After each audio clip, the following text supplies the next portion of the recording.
Hello, welcome. We're going to look at Terra Battle again today. I know I've done a couple videos that are sort of acting as a bit of tutorials for going through Terra Battle. How does it work? What are the sort of ways that you can do the battles? How does the upgrade tree kind of function? What are items? What are all the different modes? So in this one, I didn't necessarily want to do a tutorial of sorts, but I wanted to kind of walk through basically what it's like to sort of engage with this game on a regular basis. You kind of come into it, you have a set of priorities. What do you want to do? What do you want to accomplish with sort of the set amount of energy that you have? And basically until it runs out. How do you manage that kind of stuff? So I basically want to show how I go about it. So let's start by kind of going through what are the things that I'm working on in this game right now, and what are the possibilities that I have for sort of making that stuff progress forward. So first of all, let's look at what's going on right now on the world map here. Right now it looks like the Metal Zone 4 is open, so I have a few characters here. This is my current slate right now that I'm sort of trying to level up just to get them more abilities and stuff. So if I click on this one, you can see I've got still one more kind of skill slot left to unlock down there at the bottom, and two more active skills. So those basically unlock every 10 levels or so. And I'm only at the mid 40s with this slot of 4 characters. So the fact that Metal Zone 4 is open right now, that's a perfect sort of opportunity for leveling up these characters. I think there's also either they discounted all this stuff permanently, or they just made all the metal zones cheaper to do. I don't know. I remember these being more expensive than just 13 energy, but okay, so that's going on. That's got another 40 minutes that'll certainly last the length of this video. Also, recording this on the weekend, which means that the coin creeps sort of hunting zones are open over here. So I am relatively low on coins, and if you want to do a bunch of recodes, a bunch of sort of upgrades, you do need a decent amount of money to do that. And I do have a slot of a couple characters here who earn me extra coins. These two at the front of the line, they have stat boosts, so if you sort of kill a bunch of enemies at once, each one is increasingly sort of a percentage bonus the amount of coins that you earn. And the second one there is just a general, I think it adds 10 or 15% to the amount of coins you earn. So I've got a couple characters there that I could sort of boost my amount of coins. Let's see what's going on with items. Item drop rate up on the basically the 5s and the 10s. So we need to keep that in mind if there's any characters where we need specific items for. Let's look at what's going on in the recode section. So a lot of these I've already done the recodes for, but I do have a decent slot in a decent amount in here that I haven't quite worked, gotten all the items, gotten enough money to sort of upgrade them all. In particular, you have these characters like this where they require these green helixes. They call them temporal helixes. And they're really hard to come by, and it's kind of this event item sort of grind that you have to do. So at the trading post, you can see where they're down here, and they're basically 2,000 of these red things required to trade for one of them. So I'm one short right now of having 5 total, enough to sort of recode one of those characters. And then the last thing is in add jobs. I've got this character Clara here, and she's got 2 more jobs and a recode sort of build up to. She's based on this event that they have going now called Vengeful Heart, I want to say. I'm not sure. And so she needs these 5 where they got Bloody Coat of Arms. So I don't have any of them. I'd have to run through that event. I've only tried that event one time, and I recruited that character from there. I think it's going for about 17 more days, so it's not a dire thing that it's going to run out and I'm not going to be able to get it, but time is starting to run a little short on that, so I might want to bounce in there and see how hard it is to get some of those coat of arms. Oh, the one other recode that I have in here is this Final Fantasy tie-in character. There's an event going on that's tied into the Final Fantasy mobile game, Echo here, and the items that she requires to recode and this monster, the cockatrice. I tried that once. It's really difficult, or I found it really difficult, and I think I'm going to say it's too difficult, and I'm just kind of giving up on this one because the amount of grind that it's asking me to do, the amount of time that it would be asking me to put in is honestly not worth it for just sort of filling out my character inventory, because she's not that great of a character. Like, she's okay. I never use her on any of the versus battles things, which is the other thing to sort of check in on here. They've got the arena and the versus battles here, the weekly challenge. I've already kind of finished the weekly challenge, so I don't need to do that. There's not any versus battles going on right now, so there's nothing to do there. The co-op stuff is fun to do, but I can so rarely find anybody to play that stuff. And the challenges here, you can see the Final Fantasy thing up top. Vengeful Heart is the one with Clara and a few other ones. So if I wanted to get those red items to trade in for the green helixes, I would do either this Spine Trick Strikes Back or the Tiamat Kino Strikes Back challenges and see if I could grind through some of that stuff to earn some things. You basically earn about 500 of those items per play, so I'd only have to do it 2 more times to ensure that I get the green helix there. So what should we do first? I don't know. I think maybe some of this Metal Zone 4 stuff. Let's see if we can just boost up some of those characters that are in their 40s level-wise right now. So I've got my squad here of I have 2 characters who are all the way leveled up, so they're basically just kind of the the hitmen of sorts. And I've got my Samantha there on the far left. She's my mover, so she's got the extra time that she can move. She's not limited to the normal 4 seconds. So I want to try and line up Odin, who's the second one in, with a spear. I want to try to line that one up so it's basically doing all the damage for me. Oh, and I forgot to do, let's see, get you up there and then try that. Let's see how this goes. I forgot that I picked up a companion item called Featherfoot, I want to say, and that actually makes it so these little the metal runners, the little ribbon looking guys, makes it so that they don't run away when you get close to them, which is quite helpful, because that's the tricky thing about doing the Metal Zone stuff, is the ones that are worth the most experience points always try to run away from you. Okay, dealt with these guys pretty well. To be honest, Metal Zone 4 is not that tough. You don't need to hit the enemies that hard to get them to sort of fall into your traps. Let's see if we can get you over there. Oh wait, that's going to screw that up. Dang it. Alright, well, we'll get the one. Maybe more than one. Let's see, is it going to land? Nope. Okay, so that one's going to get away. I'll throw these guys on here real quick. Nail that stuff. Not too tough. It really, once you get into Metal Zone 6 and 7 is when it gets tricky, because that's when there's this additional enemy on the board that essentially you can't attack it with magic, otherwise it retaliates. And if you have low level characters in there that are really anything other than almost max level, they'll get annihilated. So we'll see how we did here. Probably just some of these characters are going to move up a level or 2. I was pretty excited when Grace here in there they announced that there was going to be that recode for her, because she was one of the characters that I had since the very beginning, a couple of years ago actually at this point. So it was nice to finally see that come through. Get these metal minions, which are used to upgrade your companions. Let's see if we can maybe put that Featherfoot item on one of our characters here, and if that won't help us out. So who here doesn't have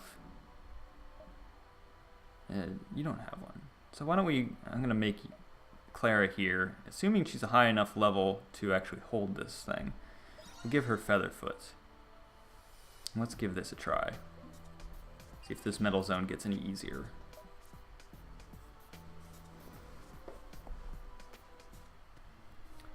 Alright.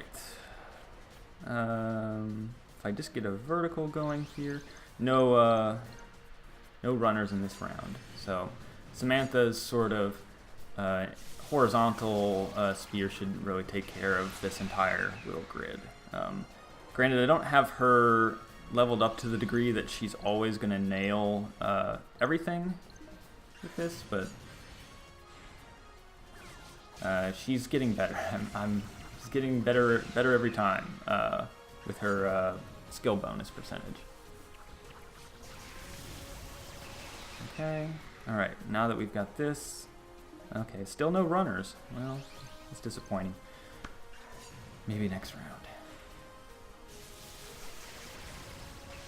I'm really into this invincible character. That's the one that was designed by Amano, the character designer, the old, I don't want to say old, that doesn't sound nice, but the character designer from Final Fantasies, the old Final Fantasy games. The original character designer there, as opposed to Tetsuya Nomura, who kind of took over afterwards. Starting at 7. Alright, well, we missed that one, but what are you going to do? Anyway, Invincible, this character, was he was okay. It was a really high-level character, but he's got weird skills. Here, let's look at it. I don't know, whatever it is. He's sort of Ultima. They kind of carried that around. I guess Ultima is not a copyrighted thing. Hasn't stopped them from using it in this game. Let's clear that. Wow, this is really... That was kind of a bummer. You didn't get that much skill, that much experience, and not even that many runners. We didn't even get to use the Featherfoot thing. Okay. Minions. Let's try one of the other things. I don't want to sit here with this, the metal zone all day. Let's try that event. Let's try this challenge, Vengeful Heart. And I think we need to have Clara in the party, I want to say.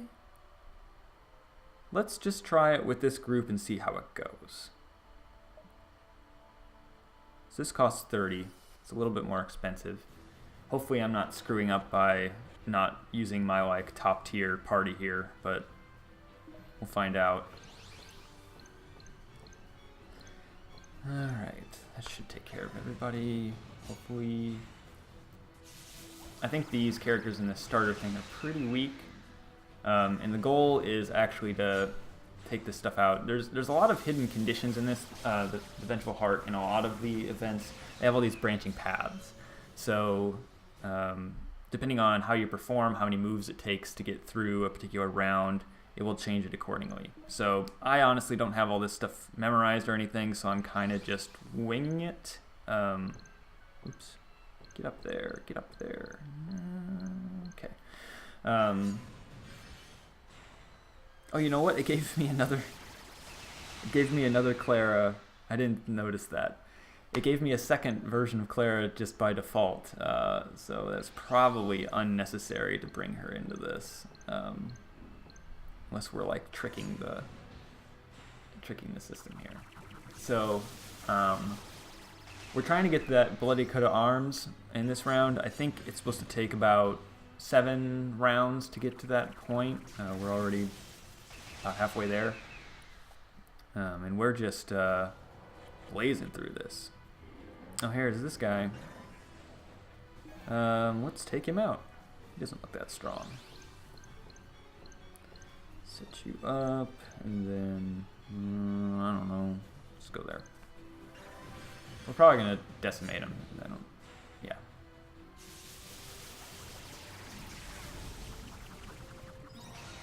See ya. So I'm kind of curious what kind of item we get from that. If that's where you're supposed to get the bloody coat of arms, or if that's supposed to be somewhere else. Guess we'll find out soon enough.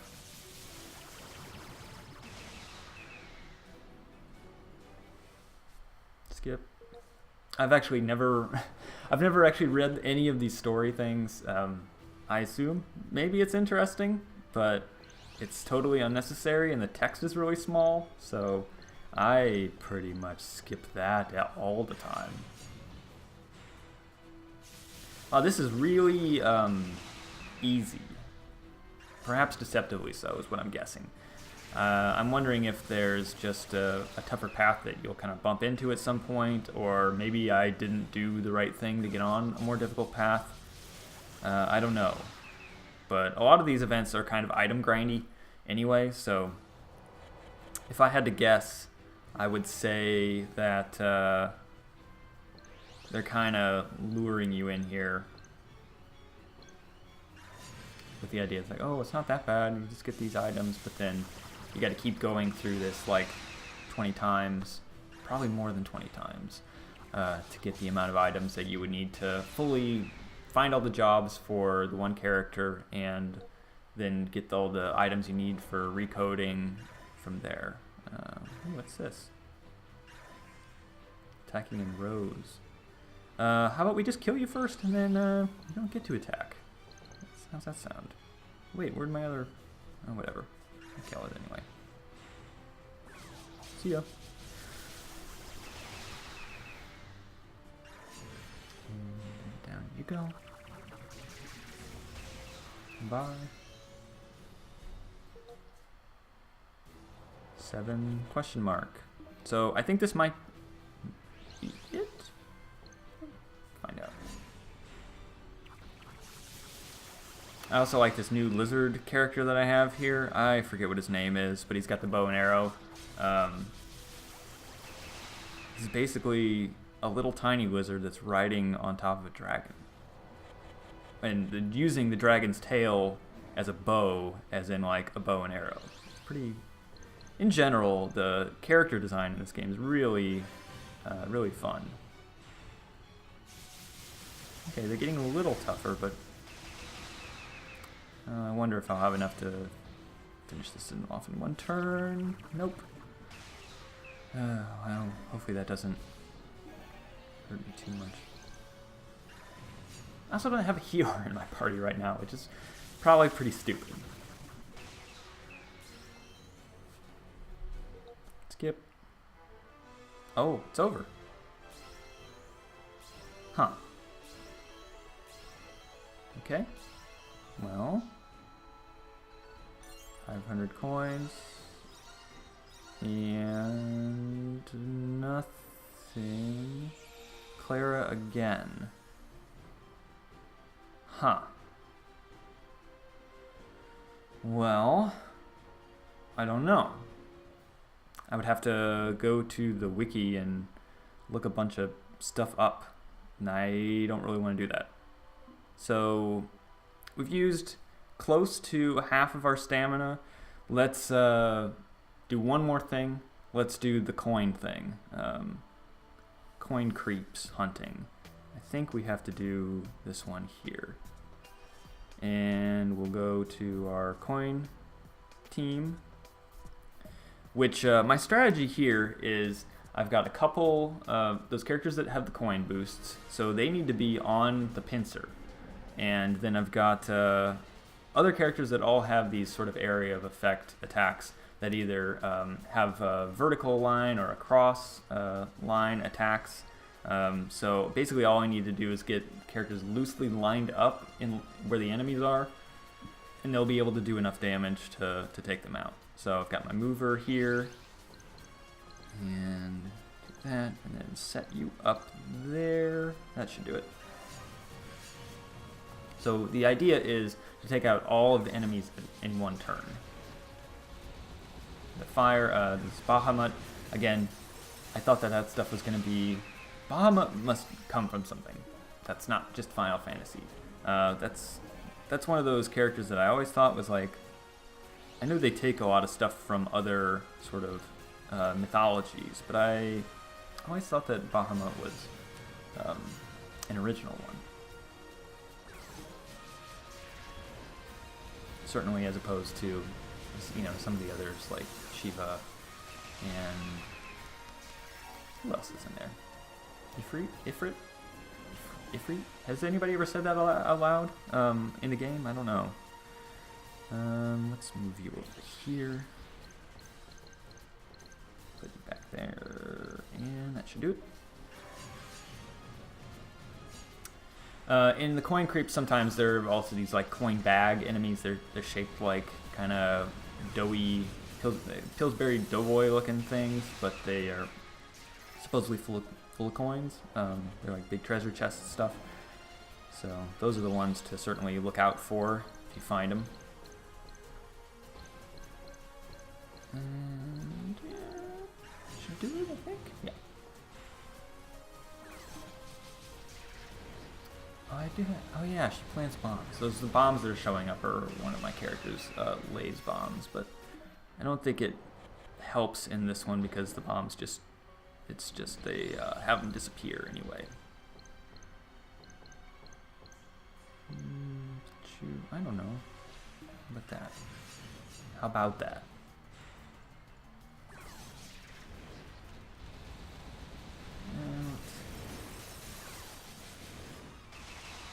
Easy peasy. Is that it? Yeah.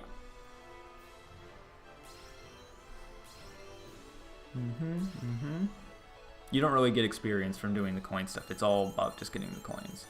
So there, we've increased our coin numbers by about a third. Not bad. It's definitely the way to go, and every once in a while you'll luck out and get some of those coin bag enemies, as well as occasionally it ends with this giant coin bag enemy, and it gives you obviously a lot more coins. It's not, yeah, that's kind of all there is to it.